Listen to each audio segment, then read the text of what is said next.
It was just a lot of fun, 2.5 weeks at Elstree Studios.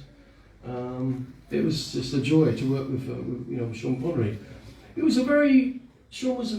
didn't take suffer fools, he was very, very focused on his work, and he had a laugh here and there, but he was totally focused on his performance. Obviously Terry had worked with him more than I had. Any other questions? Yes? Yeah, there we go. Oh, yes, sir. That's okay. I was wondering, doing the stunts and things like that, is there something that you've read, like, in a script or something, and you go, oh, I don't know how that's going to work, and then you were pleasantly surprised, hopefully, by the end of it? Yeah. I watched a movie called Kroll, and I worked with the stunt team on that with Nosher and Denny Powell, because they're usually the same stunt people work from one thing to another. And because I was slightly smaller than the stuntmen, because they were kind of big guys, like Terry, very strong, muscly types. And I was quite slim then. I fit into this Slayer costume, and it was me and a guy called Dominic Wymark. And Dominic Wymark's father was Patrick Wymark, who was in The Power Game and other such films, where he was there. He was in one of those films, And they got us to do a scene with a tiger. I've got a 200-pound suit on. I can just about see, and I was basically waddling along like so. They put us behind this perspex on a high rostra, which is a kind of high set, and they got this tiger from a Billy Smart circus, and they didn't feed the tiger for at least a week. It's true. And then what they did is they had another white slayer, like standing like so. And they put loads of liver and meat in the costume, just standing there like so. So we're behind the Slayer, and it's meant to be me anyway, the way they cut it. And so action, let the tiger in, and it's obviously closed set. And the chippies, the people do all the carpentry in the films, they put these wedges between this perspex glass. There was a little gap either side. Anyway, the tiger decided he wanted fresh meat, so he went forward, it's absolutely true, and put his claws behind this perspex and moved it. And myself and my friend Dominic, we were almost like crapping ourselves because we're trapped here. If that tiger gets to us, we're meat, literally meat. And we did that scene, I suppose, 8 or 9 times, and I got paid very well for it, exactly. But I say I didn't realise really at the time, because I could have been in the tank with, because Denny Powell brothers, there's a swamp scene, he always drowned because the costume weighed him down so much to pull him out, because, stunts are very dangerous. I mean, I'm not a stunt man, really, But Terry, yes sir. Terry. Yeah, Terry. Yeah. Stunts. You want to say something? Yeah. No, I was one of our friends at the back there. Oh. One of our good friends. Yeah. It's alright, it'll be okay on the night. This is just a rehearsal. Cut. Right. I wasn't trained. I did train as a stuntman. I've done many stunts because it got me on the cheap. Very minor stuff in films. Terrier. But Terry was a proper stuntman. I'm just minimal, a little mini me in comparison. Yeah, you're sorry. Excuse me. It's alright. Who inspired you to act, or? Oh, inspired me. I think when I was a little boy. In fact, I must admit, I lived near Highgate Cemetery, and they used to film a lot outside the cemetery at the end of my street. And I remember seeing people filming there. I thought, oh, this just looks interesting, I was very young, like 6.5, 7, and I suppose I always liked movies and. Obviously James Bond and all that stuff, and I suppose I just wanted to be in the movies and worked in the movies, and I started as I would say supporting artist, what you call extras, which is, I don't really like the term, and I did train with Anna Sher in Islington and moved forward, got my equity card, and I just wanted to get, like Terry, I wanted to get main parts. I worked at the Bill for 5 years, so that was really great, and then, things happened, family circumstances where I couldn't do it anymore. But yeah, so my inspiration was really just watching movie stars like before your time, like Burt Lancaster, Kirk Douglas, and obviously Sean Connery in early days, and people like that, and think, well, yeah, maybe I could do that one of these days. But I never wanted to be famous. I just wanted to be working. You know, working from one, like a third lead. I don't believe that.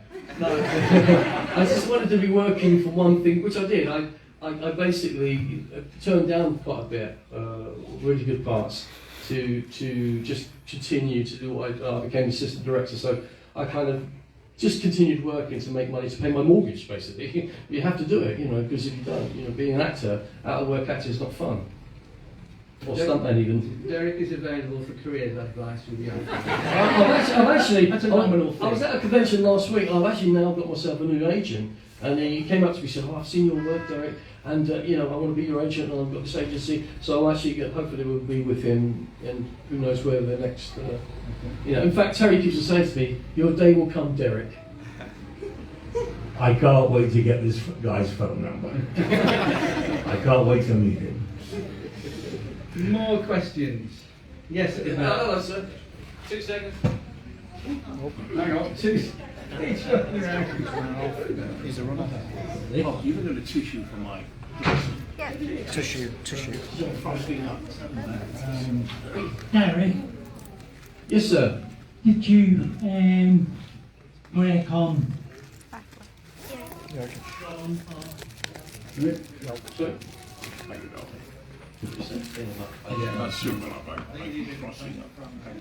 Did you work with Sean on Hill Drivers, The Hunt for Red and Russia House?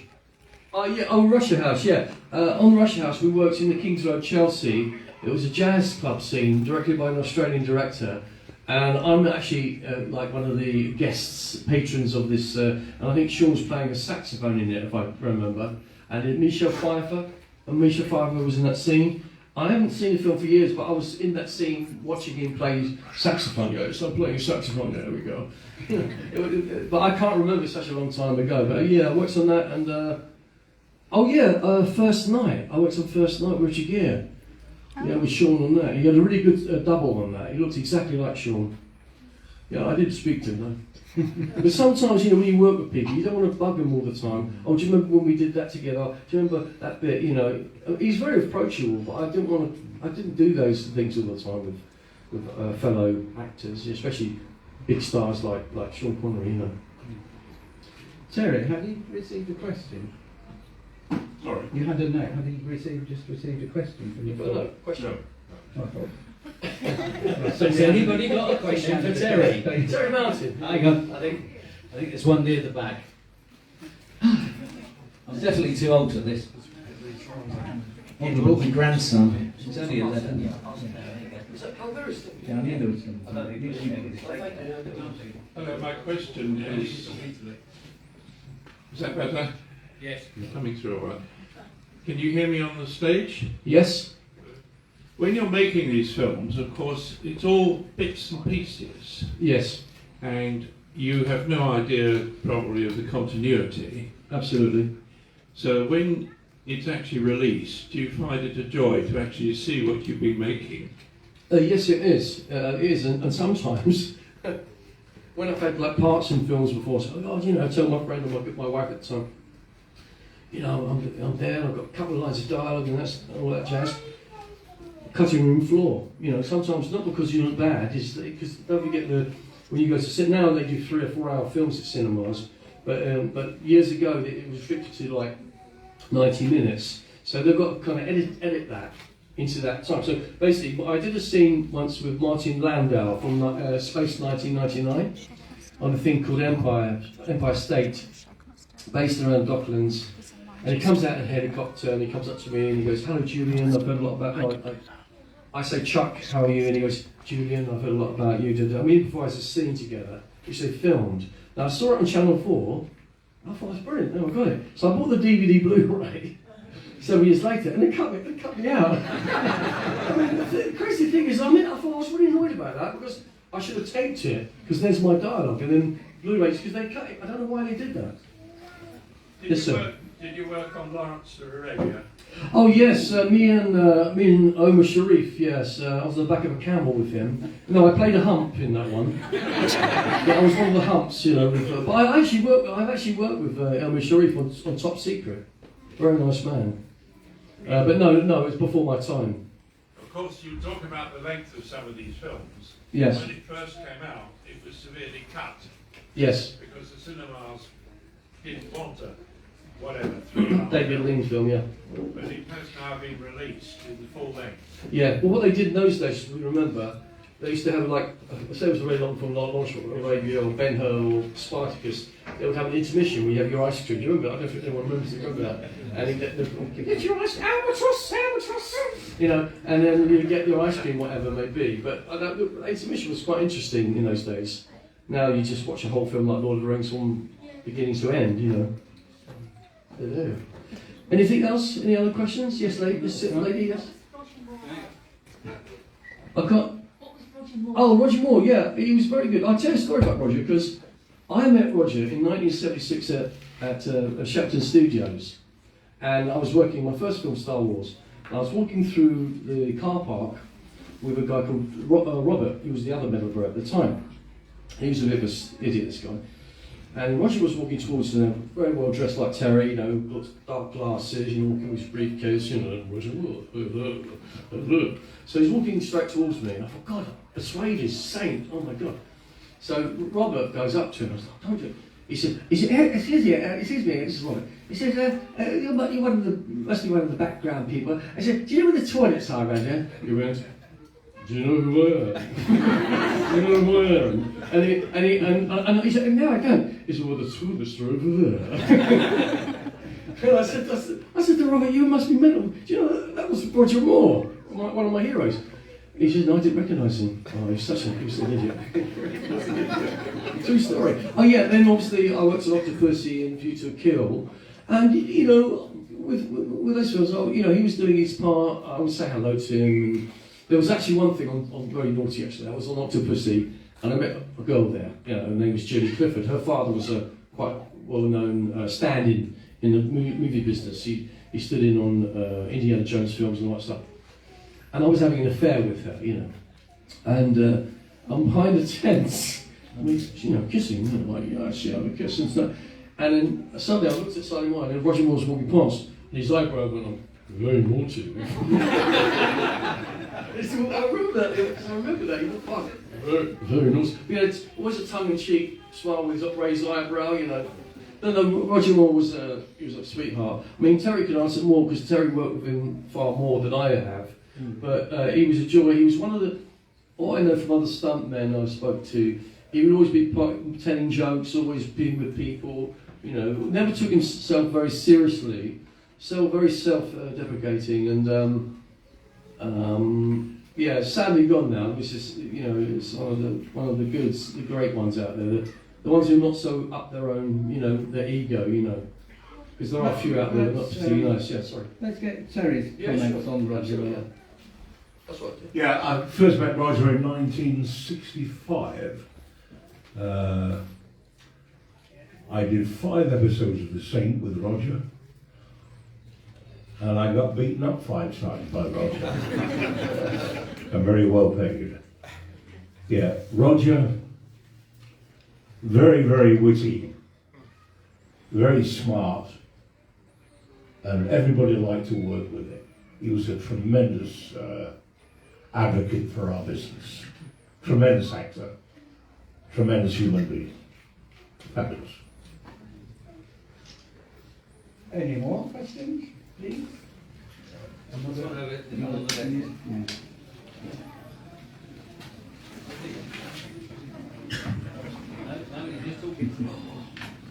Hi there, can you hear me okay? Hi, I imagine on film sets there's quite a lot of downtime while you're waiting for actual filming to take place. And with lots of big characters on film sets, I can imagine that it's quite a rife playground for the odd practical joke or two. And I just wondered if you've got any stories of amusing things that happen on set while waiting for filming. Oh God, yeah. There is something. It's a bit. I've got to be very careful how I say this. I was working with a film director who directed Terry, called Peter Hunt. He was actually the editor on all the Bond films from beginning to You Only Live Twice, and then he directed, because he threatened to leave Eon unless he gave him a film, so he did A Majesty's Secret Service. Anyway, in 1980, it was 80 I think it was, yeah, no, 1983, I worked at Final Studios for 8 weeks on a movie called The Last Days of Pompeii, working with Laurence Olivier and Nicholas Clay and loads of Ernest Borgnine, everyone. Anyway, there's a guy called Nicholas Clay. Nicholas Clay is sadly not with us anymore, and he played a practical joke on Peter Hunt, and I actually was doubling and standing in for a guy called Benedict Taylor. So I was going to be sacrificed. So they're doing the lighting on me. Jack Cardiff was doing the lighting on me and stuff. And there's this music in the background, very oriental music in the background. And then something happens. Anyway, suddenly this guy appears, almost with a little thong on and this stuff, doing this exotic dance. And how can I put it? He was like naked, you know, yeah, totally naked, and you know all that stuff. I can't see there's kids here, but and Peter Hunt just laughed his head off, you know, because he was filming it. He was like rehearsing, but sometimes he filmed things. And years later, I was walking down Shaftesbury Avenue with my wife, and he was doing a play called Design for Living, and he was having a smoke outside. I said, Nicholas, was that really you? You know, talking about his member, if everyone understands that. He said, oh, yeah, absolutely, darling, it was me, you know. And it was like that, because he was, you know, and that's a practical joke. There's many others, but at the moment I can't really think, you know, I've got so many stories and so little time, you know.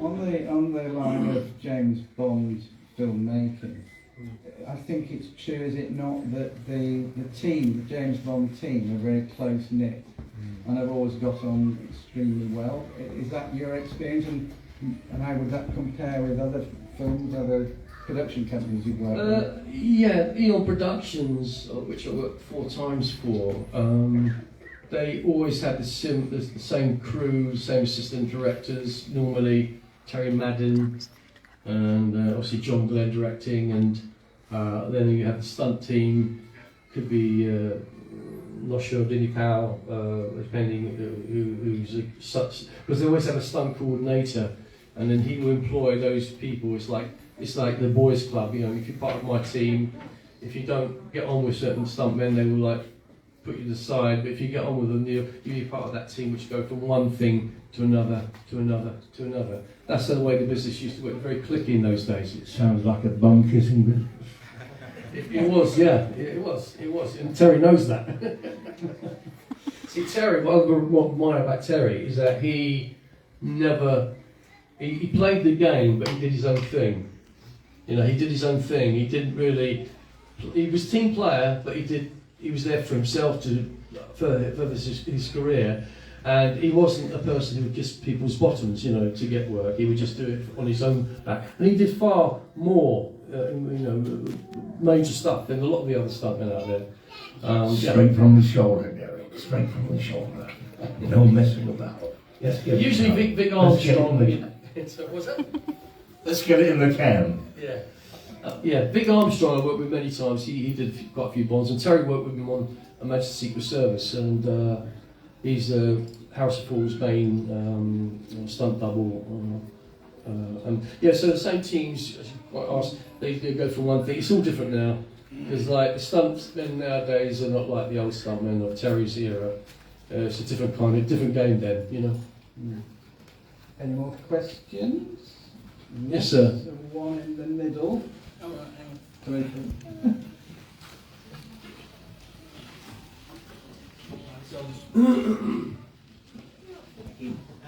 Out of all the Bond films you've ever done, who's been the ideal Bond girl for you? Oh, hello, yes. How long have we got? No, I think that I'm just thinking ones I've actually worked with in the same shot. Well, Franca was very nice. Franca Janssen. She was very nice. I saw her in West London last year. We chatted with each other. But Franca, on the top, she was great. But I think my favourite Bond girl would be, I'm sorry, because I know obviously Caroline Monroe, and I know Madeline Smith, etc. But I think my favourite was Fenella Fullerton. Because I always fancied her when I was a little boy. Fiona Fullerton, who was Alice in Wonderland. I fell in love with her when I saw that movie. And funny enough, she's the same age as me. But you know, when you're younger as a boy, you think that girl must be older, but she's the same age. But it's weird. But no, I like her a lot. You know, she's nice. Fiona Fullerton. I can't remember everything. You know, I'm not a computer. There was another question at the back. Yes, sir. They're all coming from the back. They're all coming. I think they're planted. Sorry, I nearly trod on Can we something. plant? They're coming from the Royal Circle. Here we go. Who was it? There you go. Yeah, hello. So you've mentioned on the Majesty's Secret Service, which I think is widely recognised as probably one of the not so well known Yeah, films. of which Terry is the main man to talk about that. So the question really is to you then. George Lazenby, why wasn't he accepted more as a Bond actor? Terry. Very good question. Very good question. First of all, George Lazenby was a terrific James Bond. That's the first thing. It didn't take any nonsense from anybody. George Lazenby was strictly his own man, but he wasn't handled properly.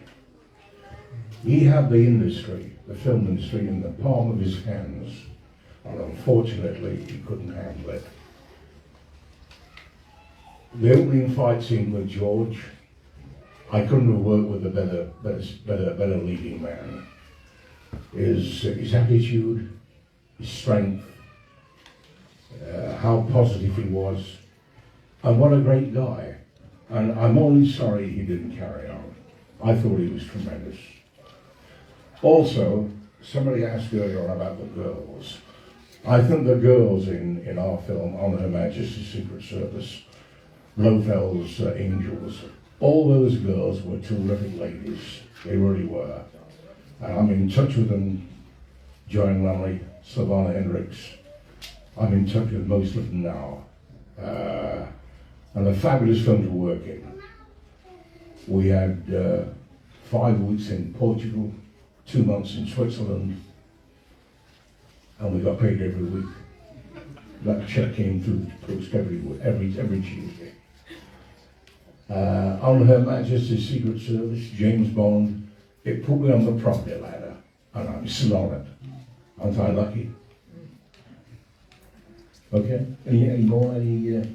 Anything else you'd like to say about On Her Majesty's Secret Service? No? It was directed by Peter Hunt, who was the editor of all the James Bond films. Perfect gentleman. He was an actor's director. He wanted to see what you could give him, so he could cut into it. And if there's a scene that you wanted to do for him, he'd say, okay, Terry, let's see what you can do. Let me see what you can give me.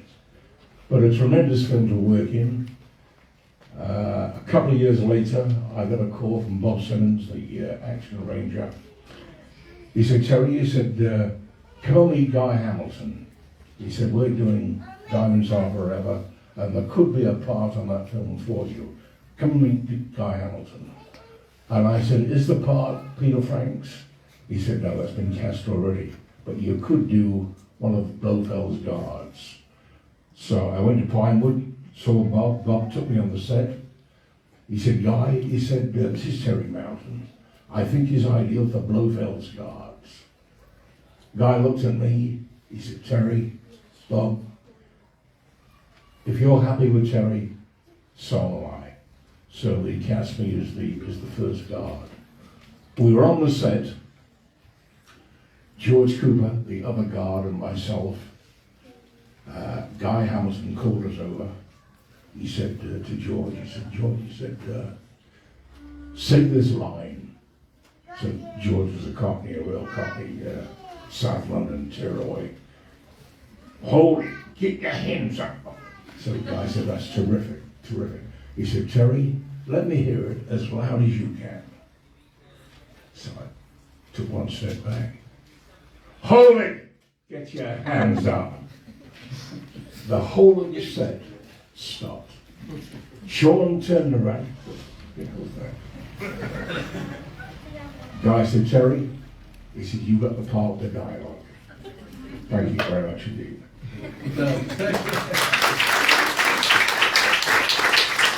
Ladies and gentlemen, as a bit part actor, I've been so lucky in the business, so lucky. I've worked with a lot of people, and I've been so lucky. Meeting you here 50 years on, I can't believe my luck. Yeah, 50 years, well, yeah, 57 years on. Yeah, don't ask me how old I am, will you? I'm just going to open this out a little bit to Matt, and let's go on to this subject of you have a fan club, you know a lot of Bond maniacs. Yeah. So let's talk a little bit about what are the best James Bond films and the worst. What do you pick up from your contact with so many fans? I want to get a lot of stones thrown at me now, aren't I? That is right. Hi everybody. Basically, I'm Matt. Me and Nick founded Shaken Not Stirred just 2 years ago, really, which doesn't seem that long ago. And literally, if you would have said 2 years ago, we'll be been invited by Amberley since with two wonderful people right here. We'd be laughing because the idea was, and it was a non-profit thing. We don't do it for money because we love James Bond, but every sort of like convention or this, that, it's £20 to get in, £50 to meet someone, take a picture, you've got to pay them, you just can't do anything without paying anything, And we thought, well, as James Bond fans, we love to meet people, we love to hear the stories, can we do that? And me and Nick made this little small group, and it got bigger, 6,000 members on Facebook, and Terry and Derek, fantastic supporters, always at our events. Always helping us out and chatting about the films. And next week we got the big one. It's Operation Sequence, which is in London. I know a few people around there. Vicky, you're going to down at you. So we've got 3 people from No Time to Die. We've got Terry, we've got Derek, we've got Madeline Smith, Miss Crusoe. We've got a lot of people coming, so that'll be good. In terms of James Bond films, there's no definitive list. In my opinion, everyone sitting in this room could write a list out, and it would be completely different. And I think there's 2 things that goes on. One is preference, because you may like certain things out of the film. If you like the books, On Her Majesty's Secret Service is an excellent one because it is by the book, literally by the book. And if you like the action, then obviously Pierce is your man. Maybe there's a lot of action in Pierce's 90s Bond films. The World Is Not Enough, in my opinion, has one of the best chases in the history of the film. So the boat chase at the start of the film is incredible, and the people that worked on that, there's over 100 people working on that, and that took about 3 months to film pretty much. So even the films you don't like, obviously we'll mention Die Another Day as one of the turkeys, scare it out early.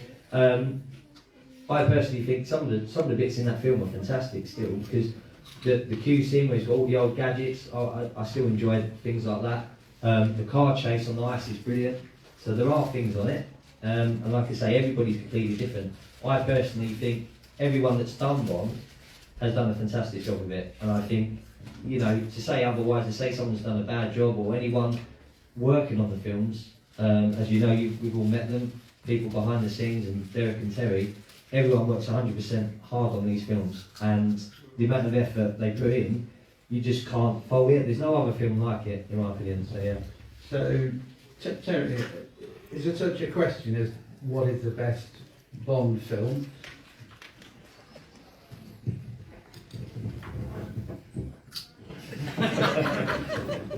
The best James Bond film? Well, I've always liked Dr. No, the first James Bond film. I thought it was a tremendous picture, tremendous characters, tremendous directing, tremendous locations. I thought Sean was tremendous in it. On Her Majesty's Secret Service, I thought our soundtrack was the best of them all. I did like Goldfinger. I thought Goldfinger was a terrific production. But I'm strictly on Her Majesty's Secret Service. Derek? Raphael, don't forget me. Derek, yeah? What was the question? What's your favourite, effectively? Favourite film? Favourite Bond movie? Oh yeah, well I saw Terry when I was 10 years old in Her Majesty's Secret Service, so that would be my first one, which I loved. After that would be Goldfinger, with a car and everything else. So yeah, I suppose Her Majesty's Secret Service and that one won. And I like GoldenEye to a degree. Nice seeing Pierce Brosnan, because Pierce Brosnan and myself worked on a movie called The Mirror Cracked. He was in the same scene. He was with Elizabeth Taylor. I was in the same scene with Rock Hudson. We were both basically like supporting artists in the same film. He became Bond, and look at me. He did very well. You know, he's a nice guy. Very, very nice. He's a lovely guy to work with, by the way. You know, Pierce Brosnan. Any more questions at this point, please? If not, I'll ask one. One of the most fantastic things in James Bond films is the denouement, the finale, the grand set, the flooding, the fires, the explosions, blah blah. I've always wondered with those, when those sets are built, are they built for one take, or are they resilient to retakes? How does that work?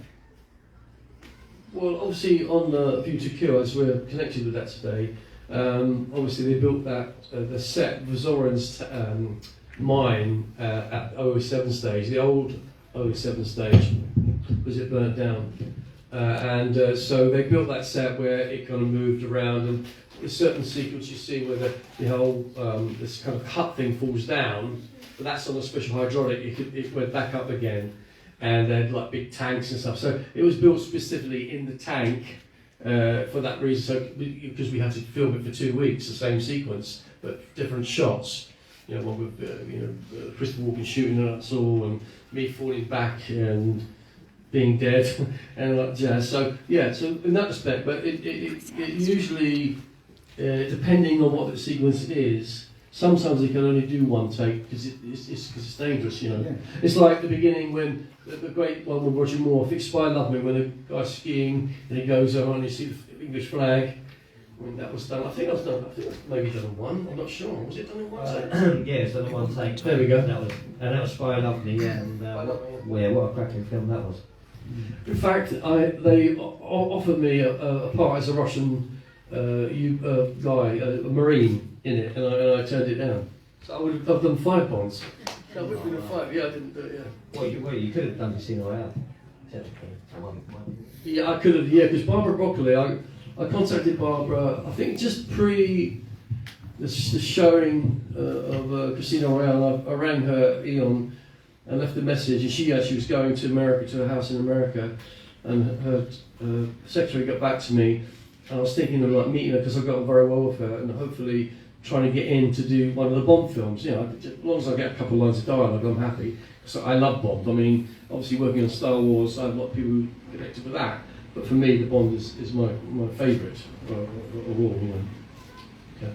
Another great cost in these things, apart from the final set, are the cars. We've got Aston Martins out there. It always seems a tragedy to me how many cars must be run through and crashed and demolished in rehearsing and practicing these things. And these cars presumably are perfectly working condition. Yeah, well, obviously in rehearsals they sometimes film rehearsals, but usually if they're rehearsing a sequence like Gary Powell would do a fantastic sequence where a Casino Royale when it turns over. Do you remember that one? When it turns over, they had several. Aston Martin made several cars, not all fully spec, because obviously they're going to be destroyed. But the shell was the one. It may have been, a Beetle engine. I don't know. But they would obviously, they would plan it and make sure it's correct on the storyboard for that sequence. And so, because obviously it's money, time, and it's money to do that. So you can't go, you've got to do it right. That's why in fact, our stuntmen, I would say, I think at one point, maybe still are, we were the best in the world, the English stuntmen. That's why Spielberg and Lucas came to this country, because they used the stuntmen, the actors here. Yeah.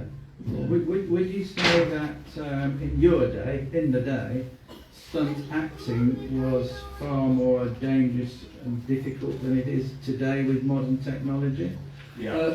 Terry. Yeah, in my day, the stunt boys we got quite a few injuries over the years.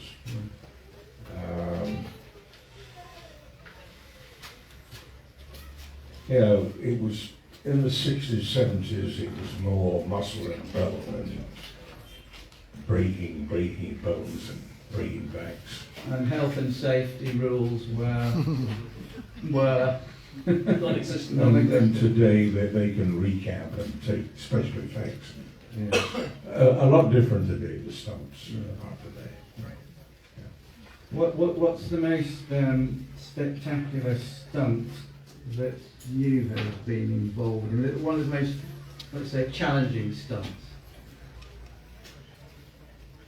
Well, obviously, a million years BC, I was doubling John Richardson, and I was fighting Bob Brown from the James Bond films. He was the father of the cavemen, and we were fighting with 6-foot staffs. So Bob Brown's stuntman is chasing me around with these 6-foot staffs, and it's one of those, one of those, one of those, one of those, and I didn't put the staff nearest to my shoulder like I should have done. And his staff hit my staff and hit my elbow, and it really knocked me over. That was the most crucial stunt I ever did on a million years BC. Wow, that's a surprising answer. Yeah, can I recap as well from somebody else? Yeah, you do. Yeah, a million years BC with Raquel Welch. 5 weeks in the Canaries. And Frank Hayden, the other stuntman, we were doing this volcano eruption scene. So we're fighting at the top of this hill. We roll down. Frank Hayden picks this rock up to throw at me, to kill me. And as he puts the rock up, the volcano erupts. And that was our action to react to a volcano. So Frank Hayden and I roll the cameras, roll down the hill, fighting. Frank Hayden picked this rock up to kill me, and we're expecting the volcano to erupt. Nothing happened. The director, Don Chappie, it's okay boys, cut, cut, cut. We looked up, a little puff of smoke. Poof. So we all broke down laughing. So we redirected the flat, the fight scene. We were all down the cliff. Frank Hayden picked this rock up to kill me, and everything let loose. Fireworks, flames everywhere, rocks being thrown everywhere, and that was a dangerous scene to work on. Now, 4 or 5 years later, I'm working at MGM on the Baron series, and it was the same special effects man from a million years BC working on the Baron with Steve Forrest. So I'm chasing Steve Forrest with a machine gun, and when I get him, I'm going to kill him and shoot him. And when he sees me, he's going to kill me. So we're running around these caves. So when I got to a certain spot, we were going to press the button, and the cave was going to explode. That was my stunt. He was going to kill me. So chasing Steve Forrest, he's firing his gun, I'm firing my gun. When I got to that certain spot, everything blew up, and I was covered in scaffold, covered in wood. And I heard Don Chappie said, "Quick, get him out. It's on fire, get him out." So you just can't trust these special effects. Matt. But I got well paid. Okay, well, and funny enough, I'm still getting repeats for it now. I'll give him repeats of the scenes, his barons, everything. Not a lot of money, but nice to get paid once in a while, checking the post. It pays the grocery bill. But great fun. So lovely. Great fun. Yeah. One second. I must tell you about this. The Baron series. It was a 4-week contract. I was playing Pete as one of the henchmen. Very good cast. We're on board this ship. I got 425 quid for the 2 weeks' work. And I went out and bought myself a new mini car, £390. That was the good old days, 1965. So there we are. Matt? I was rolling in money. Matt, what's the most dangerous thing you've done in your James Bond? What, in James Bond or in general? No, I meant you, sorry. Yeah. I mean, to be fair, I teach children, so that's probably dangerous enough to be fair. I was going to say, it's sitting here, isn't it? Yeah. Oh no, quite safely between these two. But anyone coming in thinking, stuntman, who the bloody hell is this guy? You know, so it's, strange really. But. Come on, more questions. Just, one more there in the front. Yes, coming? 1, 2. There we go. It's working. Any predictions for the next James Bond? Who is going to be? I'm available. There's a few running around. I think Derek probably could have done it 20 odd, 30 odd years ago. Maybe, yeah. It was quite physical back then, didn't you? Yeah, he was. I'd like to answer that As you one. see, I'm still pretty fit, you know. Go on, Terry, you've got I'd like to answer that one. The next James Bond, I think this guy would be terrific. Beer Grylls. I think he'd be terrific. Brilliant. Bear Grylls. Brilliant. Bear Grylls. Tremendous athlete. And when you see him in a dress suit, he looks perfect. Okay. Yeah, you won't. I think he'd be great. Matt's off the wall. Beer Grylls. Bear Grylls. Definitely. Matt? I mean, there's a lot of names thrown around. I think the person who takes on this job is probably the hardest time to take it on, because Daniel's been in the job for the longest period of time. 15 years. Yeah, incredible job he's done on it, and obviously I'd like to be the next person, but I mean, if the next person coming along, you know, it must be terrible. But I think Henry Cavill, personally, I think when you look at him, he does look like a Bond. I think he'll be. The films have to go in a different direction for the next Bond. I think they have to bring back a little bit of suaveness, perhaps, because Daniel's era has been. Every era is different. Daniel's very, very gritty, very, realistic, and I think it'll probably change. And I look at him; he's in his mid-30s. He actually screen tested for Casino Royale. It was 21, and he was out with him and Daniel Craig back in 2005, and he didn't get the job. Martin Campbell actually preferred him over Daniel Craig, from what I gather, but Barbara Broccoli steps in and said, no, he's our man, Daniel's our man. And I think they made the right choice. I think 21 to be Bond is far too young, mid-30s. So I think Cable will definitely be up there. A few people don't like him because he comes across as a bit wooden, but I think, Mission Impossible, he's got the physical side of it. He can bring back sort of a suave Bond. Man from Uncle, he did. The Man from Uncle, exactly. That was basically a screen test. Terry Bamber works on that film as well. Yeah. Derek, final word. Your choice. About new Bond. Well, me most probably, but no, a long time ago most probably. Let me just think. I think there's that guy, Poldark man. Poldark. Oh yes. Aiden. Aiden. I like him. Yeah. Because I think the women would like him a lot because of his chest and all that jazz, But I think he'd be a good choice. Henry's a bit too big, bulky. You need someone a bit more slender. And as Matthew was saying, with Bond, it's got to take a new direction. It's got to go not so much the comical Roger Moore section, but it's got to have a little bit of tongue in cheek. When Sean Connery, oh, you got the point. That kind of shocking. Throws those kind of lines in. It was like serious, but also it was funny.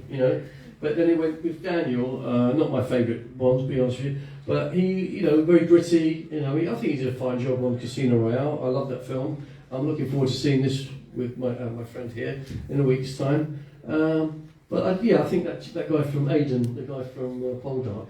Okay. Yeah. Good. Right. I think. Plug. You've got themes to sell. Oh yeah. Listen, roll up, get your tunes, get your send pictures at the end. I have some photographs from most of the movies I worked in. Star Wars. Sorry, forget James Bond related. We've got some Star Wars stuff there. Indiana Jones, Shining. I've got these really nice plaques which I made kind of for this event, which has the 4 titles of the films. Which Terry also has these little metal aluminium plaques as well. They're quite nice,